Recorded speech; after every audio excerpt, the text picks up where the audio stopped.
Born organized and proud of it, Kristi Marsh is known around these parts as my bonus daughter. Others know Kristi as the author of the book Little Changes, Tales of a Reluctant Home Economics Pioneer, and founder of ChooseWiser.com. Kristi gently educates others on how to create a healthier home through the products in which we smother our body, foods we devour, and the surroundings in which we immerse ourselves. So I needed someone today who, none the better, if we're going to clean a bathroom sink, I thought maybe Marla could come up and help me.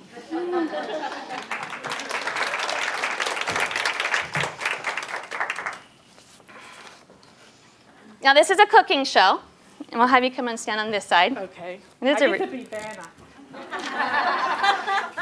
I'm a BO. You can't knock my notes down on the ground. I apologize.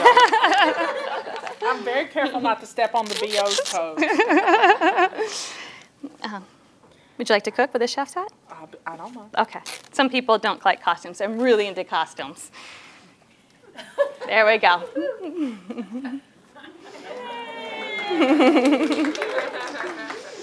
So what we're going to create today is equivalent to like a soft scrub for your ceramic bathroom sinks, the top of the toilets around the edges, something that you can use in there, but saves you money and is kind to your body. You don't have to open the windows just to be locked in that little bathroom to clean your sink, okay? So what we're going to use, we're going to start off with a couple of ingredients. Let's start off with this one, baking soda.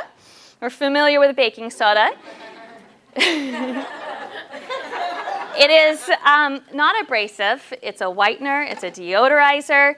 And I bet if we had a 4-hour meeting just on baking soda, we could come up with about 200 things in the house that we could do with this cheap little box, right? Costco, we have Costco's. I don't know, BJ's, Costco's. Bag like this, $3. Multiple reasons you can use this around the house. For today, Marla, we'd like a 1/4 cup of the baking soda into this bowl. That wasn't in. There you go. Oops. That's okay. My husband says it's better to have a wife that can cook and doesn't cook often than one that can't cook and cooks all the time. Same with your bathroom cleaning supplies. So then we're going to take 2 tablespoons, this one here, of Castile soap. Has anyone heard of Castile soap before? Dr. Bronner's? That's the one that I bought, yes. I bought a Dr. Bronner's brand. I can get it at Target and the Whole Foods around my homes. And this is all-purpose, vegetable-based. It doesn't include some of the harsh things that some of the hands... Yeah. What's the smell? It's peppermint. It is peppermint. Good.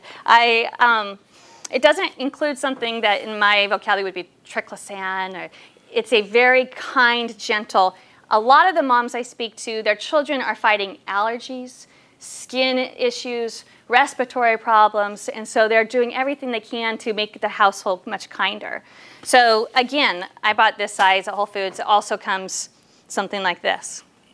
Okay, how are we looking over there? Good. Is it bubbling, fizzing, or anything? No, okay. not really. Now, we are going to add in our little batch. Do I need to stir? Not yet. Not We'll yet. add in one more thing. We're going to add 1 teaspoon of vegetable glycerin. Okay. Okay? Anyone heard of vegetable glycerin before? Have you? Do you use it in? Making soap bubbles. Soap bubbles, I love it. Excellent. So again, it's very kind. Matter of fact, most of my ingredients, I have a hard time in my house finding them because I don't know if they're in the bathroom or the kitchen. The vegetable glycerin can also be used in baking. So I'm constantly going up and downstairs. Oh, the cider vinegar I washed my hair with is downstairs today. Okay, so we have the 2 teaspoons of vegetable glycerin. The vegetable glycerin is not necessary. We're going to have you next make yours in a few minutes, but we're not putting vegetable glycerin in there. It is necessary if you're making a larger, you can stir. I know you want to. I'm dying to. The vegetable glycerin, if you're making a larger batch, helps it as a natural preservative. Because one of the things that we tend to remove when you're using simpler ingredients is a lot of these synthetic preservatives that are found in our cleaners, but also, again, in our foods, and then again in my lipstick. We're kind of selecting simpler. How's it looking? Oh, like wow. You want to eat it. Wow, she has done this before.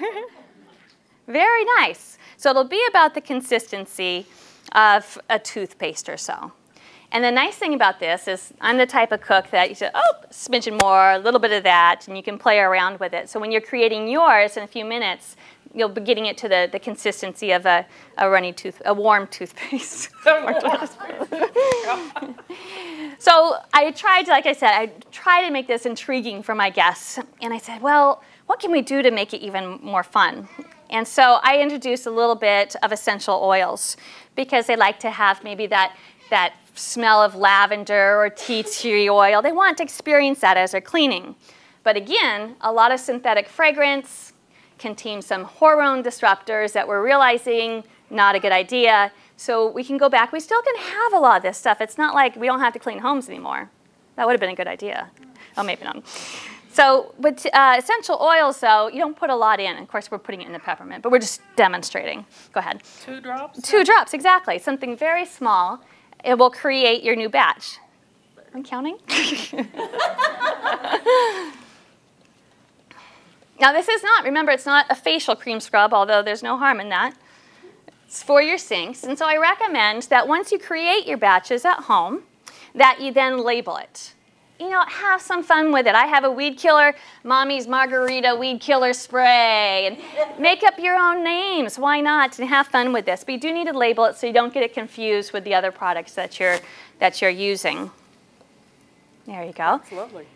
A big hand for our sink queen. You can learn more about Kristi Marsh at her website, choosewiser.com.